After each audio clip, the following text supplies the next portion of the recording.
스피노자의 철학은 우리 삶을 살아가면서 마주하게 되는 다양한 철학적 사유와 명언을 통해 우리에게 깊은 인사이트를 제공하고 있습니다.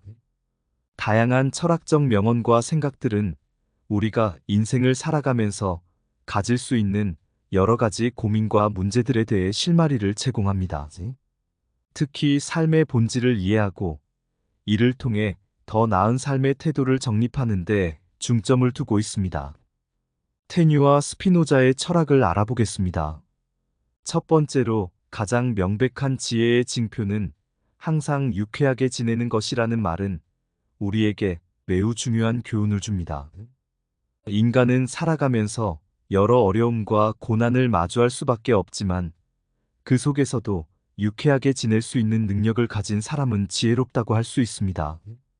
이는 단순히 고난을 외면하거나 회피하는 것이 아니라 그 고난을 내적으로 잘 소화하고 긍정적인 에너지로 전환할 수 있는 능력입니다. 이러한 능력을 가지는 것이야말로 진정한 지혜이며 그것이 바로 우리가 삶을 대하는 가장 중요한 태도 중 하나임을 강조하고 있습니다. 또한 고통과 쾌락에 대한 통찰도 우리의 사고방식을 바꿔줄 수 있는 중요한 교훈을 담고 있습니다. 고통을 주지 않는 것은 쾌락도 주지 않는다는 명언은 우리가 고통과 쾌락을 모두 삶의 일부로 받아들여야 한다는 사실을 상기시켜 줍니다. 우리는 종종 고통을 피하고 쾌락만을 추구하려는 경향이 있지만 이 명언은 고통이 때로는 더 큰 쾌락을 가져다 줄 수 있으며 쾌락을 제대로 경험하기 위해서는 고통도 필요하다는 점을 강조합니다. 이는 우리의 삶에서 두 가지가 상호작용하며 조화를 이룰 때 더 깊은 만족을 느낄 수 있다는 교훈을 전달합니다. 삶에서 중요한 또 다른 요소는 이해입니다. 이해는 단순히 논리적으로 상대방의 생각을 받아들이는 것만을 의미하지 않습니다.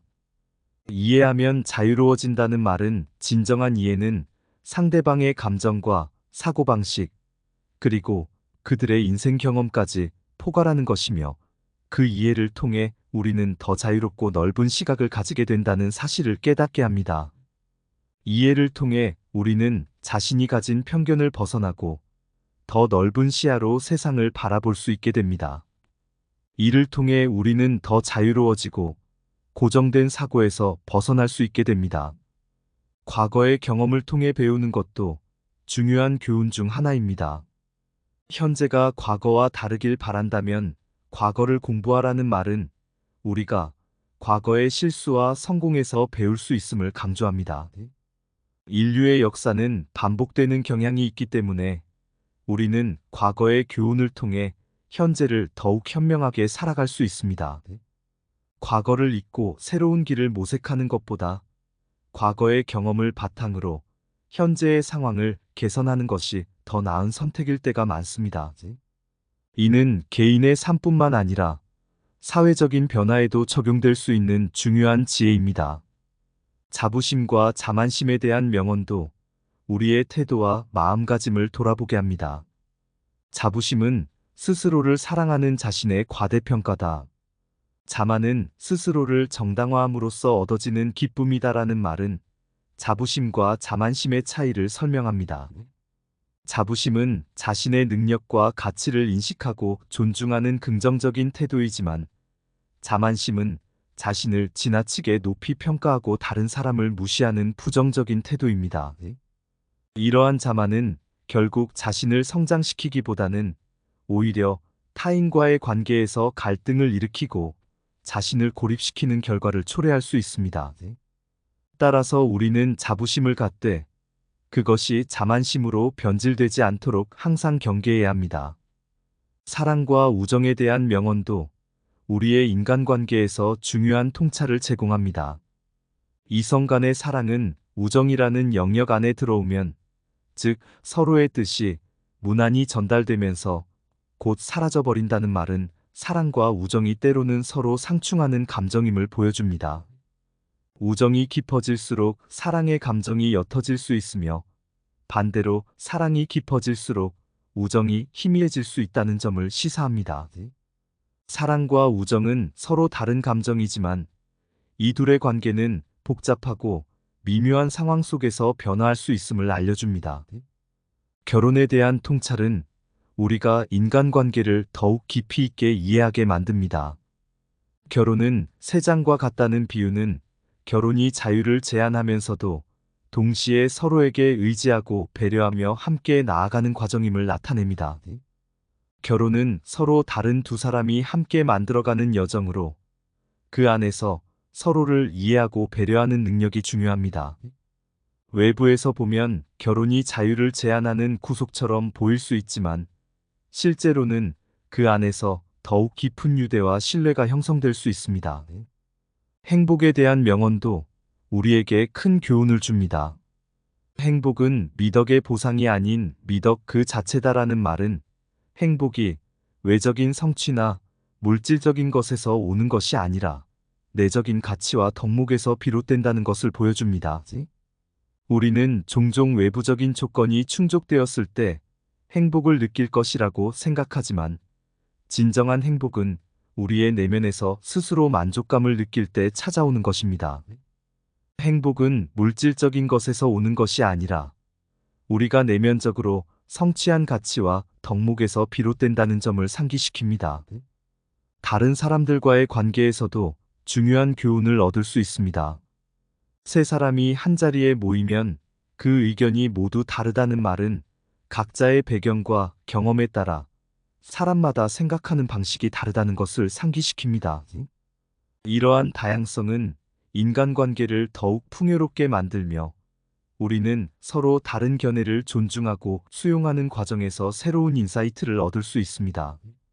사람마다 서로 다른 관점을 가지며 이를 존중하는 것이 사회적 관계를 원활하게 유지하는 데 중요한 역할을 한다는 사실을 깨닫게 합니다.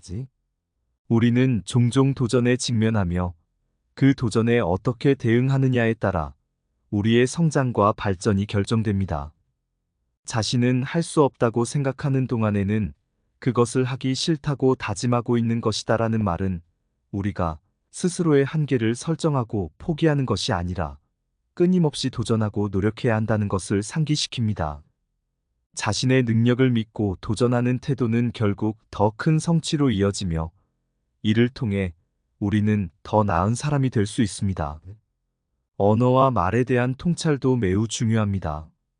사람이 감정의 먹잇감이 될 때 그는 더 이상 자신의 주인이 아닙니다라는 말은 감정이 우리의 이성을 지배할 때 우리는 스스로를 통제하지 못하게 된다는 것을 보여줍니다.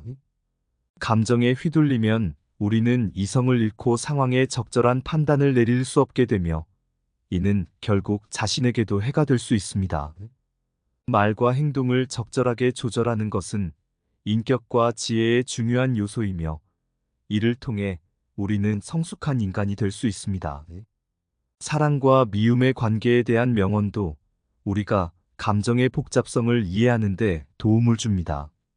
사랑하는 대상에 대해 미움을 가지기 시작해 결국 그 사랑이 전부 사라진다면 전혀 사랑하지 않았을 경우보다 더 많이 미워하게 될 것입니다. 하라는 말은 사랑과 미움이 서로 깊이 연결되어 있으며 그 감정의 강도가 상황에 따라 달라질 수 있다는 점을 상기시킵니다. 이는 감정이 단순히 긍정적이거나 부정적인 것이 아니라 상황과 관계에 따라 변할 수 있다는 것을 나타냅니다. 자연 법칙과 이성에 대한 철학적 사유는 우리가 이 세상을 더 깊이 이해하는 데 중요한 역할을 합니다. 이성에 의해서만 움직이는 사람을 자유인이라 부른다는 말은 우리가 이성과 논리를 바탕으로 행동할 때 진정한 자유를 얻을 수 있다는 철학적 통찰을 제공합니다. 인간은 감정과 욕망에 휘둘리기 쉽지만 이를 넘어 이성적으로 사고하고 행동할 때 비로소 스스로를 자유롭게 만들 수 있습니다. 마지막으로 아무리 얇게 잘라도 항상 양면이 존재한다는 말은 현실의 복잡성을 나타냅니다. 우리는 세상을 단순하게 이분법적으로 바라보지 말고 다양한 관점을 수용하며 상황의 복합성을 이해하려고 노력해야 합니다. 이는 우리의 사고방식을 더 넓히고 보다 균형 잡힌 시각을 가지게 만듭니다. 이러한 명언과 철학적 통찰들은 우리의 삶을 돌아보고 더 나은 방향으로 나아갈 수 있는 중요한 지침을 제공합니다. 이를 통해 우리는 자기 자신을 더 잘 이해하고 주변 사람들과의 관계를 개선하며 삶을 더욱 의미 있게 만들어 나갈 수 있습니다.